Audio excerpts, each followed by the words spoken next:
buenas chicos, hoy vamos a seguir nuestra unidad llamada ocio y entonces hoy, para empezar, tenemos ahí un diálogo y en este diálogo, como siempre, además de ver cómo se lee cada una de las cosas, vamos a trabajar también vocabulario y algunas otras cuestiones relacionadas un poco ahí a las cuestiones gramaticales que ya hemos visto y también unas expresiones y otras cosas, ¿vale? Pues bien, en este diálogo aquí tenemos Sandra y Tomás, ¿tranquilo? Entonces, aquí vamos a ver que estamos com algumas frases subrayadas, então algumas frases que têm um destaque embaixo. Bueno, estas frases, ¿qué piensas hacer? ¿Por qué no me lo preguntas?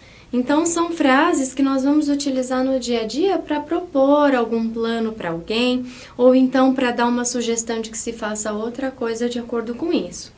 Além do mais, nós temos também palavras em negrito. Essas palavras destacadas, então, são parte de um vocabulário novo, ok? Eu vou ler para vocês primeiro, então, e depois nós vemos aí o que esse diálogo vai nos trazer de novo. Então, vamos lá. Diga, Sandra, hola, soy Tomás. ¿Qué piensas hacer este fin de semana?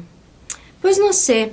En principio no tengo ningún plan. ¿Por qué me lo preguntas? Es que acaban de poner a la venta las entradas para la ópera Fedora en el Real. ¿De verdad? Sí, por fin. Y he pensado que podemos ir con los demás compañeros de trabajo. Me parece genial, pero ¿crees que conseguiremos entradas para todos? Somos bastantes y mucha gente tiene abono para todo el año. Además, habrá una cola larguísima. No importa, aunque haya cola, yo pienso ir. Es una oportunidad única de oír en directo a Ainhoa Arteta. Sí, es verdad, tienes razón. Llamo a los demás compañeros. No te hace falta. Voy a llamar yo a unos cuantos y en cuanto me den la contestación, te llamo. Vale, ¿vamos juntos a sacar las entradas? Sí, estupendo. En cuanto sepa los que somos, tenemos que ir inmediatamente a las taquillas. ¿Y cuánto costará la entrada? Da igual, aunque sea cara, tenemos que ir. Entonces aquí, Tomás va a llamar a Sandra para hacerle una invitación para ir a la ópera. Entonces, una ópera muy famosa en el Real. Real es el Teatro Real, en este caso, ¿vale? Então, Teatro Real, que é um teatro muito famoso, muito tradicional na Espanha. Ele fica em Madrid, perto mesmo do Palácio Real, tá? Então, aqui, algumas coisas que nós temos destacados. Vamos lá. Leiam depois de mim. Poner a la venta.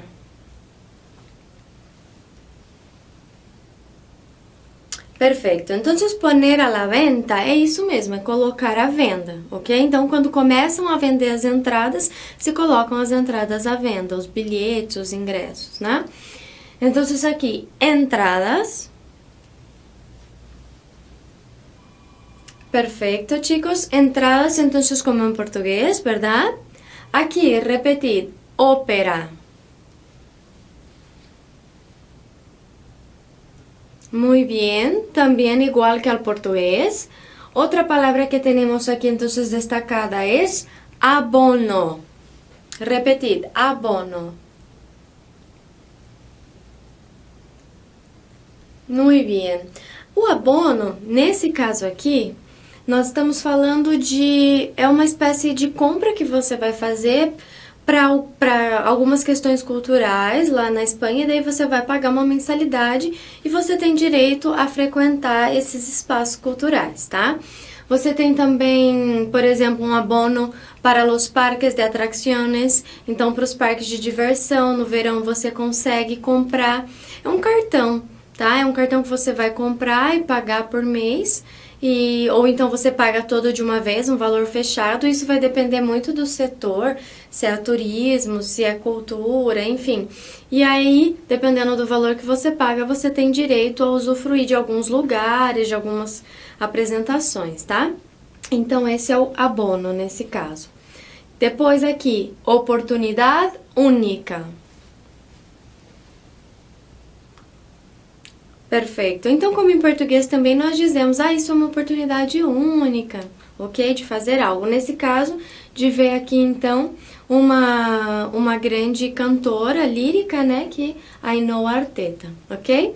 E outra palavra aqui, repetir, en directo. Perfeito, chicos. Quando hablamos en directo, é ao vivo, então, ok? Depois, aqui, llamo a... Perfecto. Cuando decimos llamar a alguien en español, hay que acordarse que hablamos de telefonear, ¿vale? Entonces aquí solamente un repaso. Então, lembrando só que llamar a alguien en español é ligar para alguém, não é? Lembra que o verbo ligar significa em espanhol flertar, paquerar, então nós não usamos para isso, tá? E o verbo telefonear não é tão utilizado, tá? Embora ele exista, então nós usamos mais o llamar a, ok? Depois aqui outros destaques, repetir, no te hace falta. Perfecto, chicos. Cuando decimos para alguien que no hace falta, es lo mismo que decir que no es necesario. Então, não precisa, não é necessário. Então, nós usamos o hacer falta. Quando precisa, a gente usa hace falta. Quando não precisa, é só colocar o no, o negativo na frente, ok? Bueno, depois aí temos el sacar las entradas. Repetir. Perfeito. Quando hablamos sobre sacar, sacar em espanhol é tirar, retirar. Então, aqui, retirar as entradas, ok? E depois, aqui por último, temos, repetir comigo, taquillas. Perfeito, chicos. Taquilla, então, é a bilheteria, tudo bem? Então, shows, teatros, enfim, tudo que tem uma bilheteria em espanhol é uma taquilla. ¿Vale? Perfecto, chicos. Entonces, a partir de este diálogo, vemos también cómo es hacer planes, como teníamos allí las frases subrayadas. Então, nós tínhamos as frases ali que tinham um destaque e elas falam justamente sobre fazer planos. Quando você convida alguém a fazer algo, em algum momento mais adiante, é fazer um plano, certo? Então, geralmente, nós usamos aí o que e o verbo hacer para fazer esse plano. Entre o verbo hacer e o que, geralmente tem outro verbo. Nesse caso aqui é o pensar. Que piensas hacer? Então, o que você pensa em fazer? Ou então eu posso perguntar de uma outra forma. Que quieres hacer? Ou que tienes que hacer? Tá? Então, aqui, o importante é vocês lembrarem que o verbo hacer e o que, eles vão trazer muito essa carga de planos que nós vamos fazer. Mas aí, a forma de perguntar pode trazer vários outros verbos juntos, tá?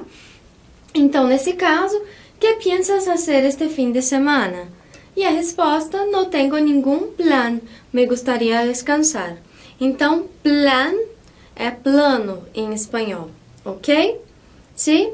Pues bien, entonces vimos en el diálogo dos personas hablando sobre el plan de ir a una ópera, ¿verdad? Aquí entonces, para practicar un poco más este vocabulario cultural, vamos a trabajar aquí con un ejercicio.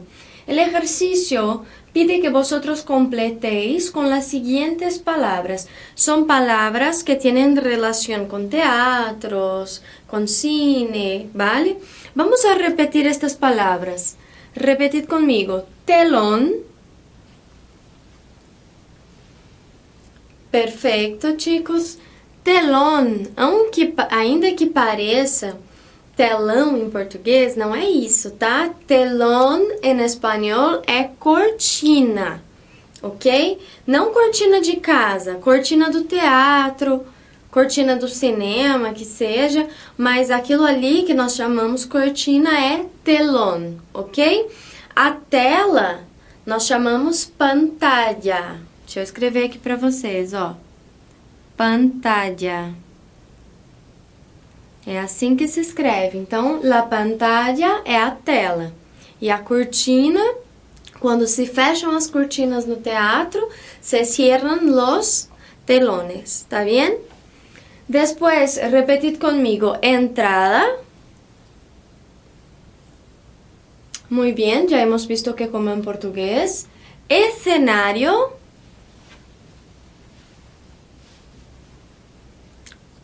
Perfeito, então o cenário, a palavra é diferente, mas lembra um pouco, não é? Acomodador. Perfecto, entonces la persona que acomoda a las outras en el cine, en el teatro, então aquela pessoa que ajuda na recepção ali a te acomodar, a dizer, olha, seu assento é o número tal, seu assento fica ali, é o acomodador. Repetir, taquilla. Já hemos visto que es la bilhetería, ¿no es? Y orquestra. Como en portugués también, ¿verdad? Así que podéis dar al pause y hacer este ejercicio y ahora volvemos para corregirlo, ¿está bien? Vamos a ver. Muy bien, chicos, entonces ahora corregimos el ejercicio. Tenemos aquí la letra A. Lo correcto sería el acomodador. Entonces aquí, para leer, vamos a ver. La sala del cine estaba tan oscura que solo pudimos sentarnos con la ayuda del acomodador. ¿Tranquilo? La letra B, entonces tenemos aquí orquestra. Entonces, mi primo Fermín toca el violín en la Orquesta Sinfónica de Venezuela. ¿Tranquilo? La letra C, la respuesta correcta era escenario. Entonces, la hora de teatro la seguimos muy bien porque estábamos muy cerca del escenario. ¿Está bien? La letra D tenemos aquí entrada. Entonces, la entrada al Palacio de la Música era muy cara, pero mi madre me invitó. Se você traduzir ao pé da letra, você fala, mas minha mãe me convidou. Então, nós temos que lembrar que por uma questão cultural, na Espanha, quando a gente fala que alguém me convidou a fazer algo, quer dizer que essa pessoa realmente fez o convite, mas ela também iria pagar. Então, quando você chama alguém para tomar um café, por exemplo, vocês falam assim, vamos a tomar um café, te invito. Ou seja, te convido, quer dizer, olha, eu pago para você. Tá? Então, tomem cuidado com essa questão. Después, la letra E, entonces, tenemos ahí telón, que como nós vimos é cortina, né? São as cortinas. Então, quando cayó el telón, el público aplaudiu durante 10 minutos. Então, ou seja, quando acabou aí a peça ou a orquestra que seja, e as cortinas fecharam, o público aplaudiu durante 10 minutos. E la letra F, entonces aqui nos queda, ou nos sobra, taquilla. Aunque la taquilla del auditorio no abre hasta las 5 de la tarde, nosotros nos fuimos media hora antes para no tener que hacer mucha cola. Então, para não ter que fazer muita fila. A palavra cola em espanhol significa fila, ¿ok? ¿Sí? Perfecto, chicos. Entonces aquí trabajamos un poco el vocabulario. Para expresar impedimentos de realizar una acción, entonces, utilizamos algunas palabras e uma palavrinha específica. Uma palavra que aparece bastante quando nós vamos falar de algum impedimento é a palavra aunque. Aunque, em espanhol, significa, em português, perdão, é como se fosse um ainda que, mesmo que, ok? Então, vamos lá, olha o exemplo. E não habrá muita cola? Ai, não vai ter muita fila? E aí a pessoa responde assim, pode ser, pero yo, aunque haya cola, pienso ir. Não pode ser, então, mas para eu mesmo que tiver fila, eu acho que eu vou, eu penso em ir. Tudo bem? Então, assim, ele vai tratar, então, você vai ter um impedimento para realizar essa ação, mas mesmo que haja esse impedimento, você quer fazer, ok? E aqui outro exemplo, e se as entradas são muito caras? Aunque sean caras, tenemos que ir. Uma coisa interessante aqui é vocês pensarem o seguinte, depois de nós utilizarmos o aunque, vocês veem aqui que os verbos estão naquele modo subjuntivo que nós aprendemos. Lembra que todo o tempo verbal, presente, passado, futuro, nós trabalhamos lá no nível inicial o modo indicativo. E aí, nessa etapa do intermediário, nós começamos a ver o modo subjuntivo, que é aquele modo do irreal ou do que não é tão concreto. Lembra? Então, aqui, depois do aunque, depois do mesmo que, do assim que, nós vamos utilizar sempre o verbo no modo subjuntivo. Em português também, tá? Se eu traduzisse isso aqui, eu diria assim, pode ser, mas mesmo que haja fila, então eu não falo mesmo que há fila no presente indicativo, eu falo mesmo que haja. Então, em espanhol, eu também uso assim, tá? Essa forma de utilizar, então, é próxima. Vamos lá, depois aqui, mesmo que sejam caras. Eu não falo mesmo que são caras, eu falo mesmo que sejam caras. Aqui também, aunque sean caras, ok? Então, lembrem-se que aqui, depois do aunque, nós outras utilizamos o modo subjuntivo. Ok? Que aqui é o sean e também o haya. ¿Vale? ¿Sí? Pues bien, chicos, entonces aquí, con este aunque varias veces aquí, ¿no?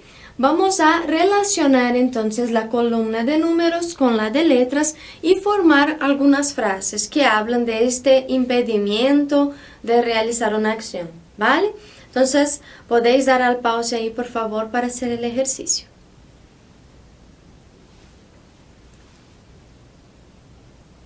Muy bien, chicos. Vamos entonces ahora a corregir. El número 1 se relaciona entonces con la letra B. Entonces leemos. Aunque el piso sea caro, lo compraré. Então, mesmo que seja, ó aqui, sea, lo compraré. Então, subjuntivo novamente, não é? Después, trabajamos aqui el 2 con la letra D. Aunque el niño esté malo, esse esté em espanhol significa esteja. Então, ainda que ele esteja mal, aunque esté malo, lo voy a llevar al colegio. Tá bien? Então, mesmo que ele esteja doente, mesmo que ele esteja mal. ¿Vale? El número 3, aunque me paguen poco, entonces con la letra E. Pienso aceptar el trabajo. Tranquilo, me paguen, esse paguen também subjuntivo. Después tenemos aquí el número 4 con la letra F. Aunque haga frío el sábado, no nos quedaremos en casa, não ficaremos en casa. Después tenemos aquí el número 5 con la letra C. Aunque mi novio no venga, iré de todas formas. ¿Ok? Y por último, entonces, el número 6 con la letra A. Aunque no lo conozco muy bien, me parece muy simpático. Vale? Aqui, o verbo ele não tá no subjuntivo, mas eu acho que ficaria melhor assim, tá? Então, vocês poderiam, aunque yo no lo conozca muy bien, então aqui trocar por um azinho. Ainda que eu não o conheça muito bem, tá bom? Ok? Então, troquem esse O por A, e aí, mesmo que eu não o conheça tão bem, e fica no subjuntivo. Tranquilo? ¿Vale? Pues bien, chicos, entonces esta fue nuestra clase. Espero que después podáis leer estas frases del ejercicio anterior para practicar también vuestra lectura, ¿vale? Entonces es esto y nos vemos la clase que viene. Hasta luego.